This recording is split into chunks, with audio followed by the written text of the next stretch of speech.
መለኮት ረቂቅ መንፈስ ነው ማለት ነው። አይ ከሱ በፊት ጋር እንደ ፍቅረ ማርያም ምሳሌ ስላሴዎች እግር አላቸው። ይኸው በትምህርት አሁን ማለት ነው ሶስት አካላት አሏቸው። አሁን የሶስቱ አሁን አካላት አላቸው። አካል የተባለው እንደ ሰው የስጋውን እጅ፣ እግር፣ ራስ እንደዚህ ያሉት አካላት አላቸው ለማለት አይደለም። እንደዛማ አይደለም፣ ስጋማ አይደለም። አዎ ትክክል ነው። ተቀበያለሁ። እጅ፣ እግር፣ ራስ አላቸው እንደዚህ ለማለት አይደለም። እና የገጽታ አካል ነው። ግን አንዴ ቆይ ስላሴ እግር አለው የለውም? ስላሴዎች መንፈስ ናቸው። እግር የላቸውም? አይ እጅ እግር አላቸው ብለህ እንትን ማለት አትችልም። አልችልም። እግር እንዴ አባ ተጋጩ፣ እርስ በርሳችሁ ተጋጩ። እሺ ይሄ መጽሐፍ ደግሞ ሳነበው ምን ይላል? ቆይ እኔ ላንብብላችሁ። ተጋጩ ትዝ አላቸው መሰለኝ እንትና ጉዳይ ትዝ አላቸውና ተመለሱ። ችግር የለውም። እዚህ መጽሐፍ ደግሞ ሳነበው ምን ይላል መሰለኝ? ምን መሰለህ ኢምራን አንድ ያዳምጠኝ። ቆይ ላንብበው። ለምሳሌ ስላሴ አይን አላቸው ሊል ይችላል። እጅ አላቸው ይላል። ከዚያም ደግሞ ጆሮ አላቸው ይላል። አይን አላቸው ሲል ሁሉን አዋቂነትና ተመልካችነቱን ለመግለጽ ነው። እጅ ሲል ደግሞ ኃይሉና ጥበቃውን ለመግለጽ ነው። ጆሮ ሲል ደግሞ አዳምጠኝ እንጂ ጆሮ ሲል ደግሞ ጸሎታችንን ሰሚነቱን ለመግለጽ ነው። ለአንብበው አንዴ ፍቀዱልኝ። በአዳም ላይ ያለው መልክ ሁሉ በአብ በወልድ በመንፈስ ቅዱስ ላይ አለ። ራስም ቢሆን ገጽም፣ ጆሮ፣ አይን፣ አፍንጫ፣ ከንፈር፣ እጆች፣ እግሮች፣ ብብቶችም ቢሆኑ ለአብ ለወልድ ለመንፈስ ቅዱስ ሙሉ አካል አላቸው። እንዲሁም ደግሞ ሃይማኖታቸው የቀና 318 ሊቃውንቶች አባቶች እንደተናገሩት እግዚአብሔር አይኖችና ጆሮች፣ እጆችና እግሮች፣ ሌሎችም የቀሩት አካላት እንዳሉት እናምናለን ይላል። ጥያቄ፣ እግዚአብሔር ሰውን በመልኩ የፈጠረው አይደለም? በመልኩ ነው የፈጠረው ባሪያው። እሺ በመልኩ ከፈጠረ እግዚአብሔር ጸጉር አለው ማለት ነው? ይኸው ምን መሰለህ ኢምራን፣ ምሳሌ እነዚህ አሁን ስላሴዎች አሁን በሰውኛ አገላለጽ አሁን ወይም አንቶፎሪያዝም የሚባል የሆነ የእግዚአብሔርን ስራ ለኛ ለማስረዳት የተቀመባቸው ናቸው። የእግዚአብሔርን ስራዎቹን ማለት ነው። ጥሩ አባ ፍቅረ ማርያም ጥሩ መተ ተጋጩ። ምሳሌ ለልገጥሮች እንደዚህ አብ ወልድ መንፈስ ቅዱስ ሆይ ነጭ ጸጉር አለው። እሺ ጥያቄ ምንድነው ያንተ? እግዚአብሔር ነጭ ጸጉር አለው? እግዚአብሔር ነጭ ጸጉር አለው? ይኸው እሱ አሁን በሽማግሌነታ ወይም አሁን በነጭ ጸጉር አሁን የተገለጹት ማለት ነው። እነሱ አሁን ቅድመ ዓለም የመኖራቸው በቅድመ ዓለም እኛን የፈጠሩ ሊትራሊ እግዚአብሔር አካል አለው ወይስ የለውም? አካል አላቸው። እሺ አካሉ ምሳሌ እግር አላቸው ምሳሌ?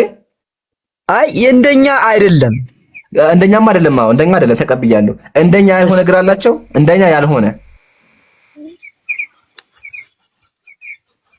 እንደኛ ያልሆነ እግር አላቸው? አዎ አላቸው። በጣም አመሰግናለሁ። ጨርሻለሁ። በቃ ለነበረን ቆይታ እናመሰግናለን። ተባረኩ። ቃለ ሕይወት ያሰማልን።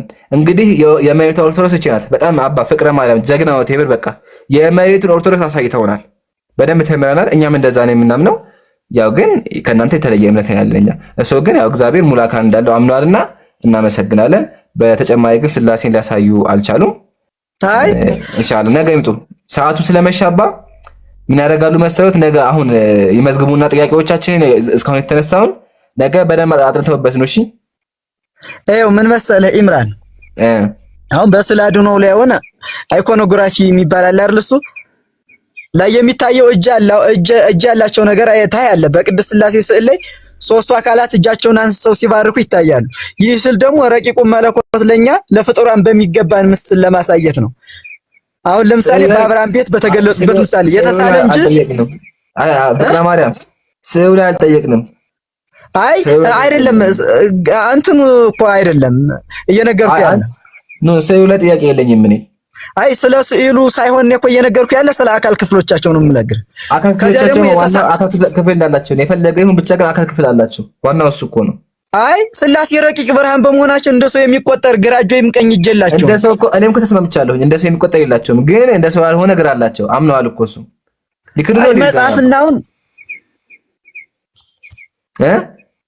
እንደ ሰው የሚቆጠር እግር አላቸው። እንደ ሰው የማይቆጠር እንደ ሰው ያልሆነ እግር አላቸው። አምነዋል።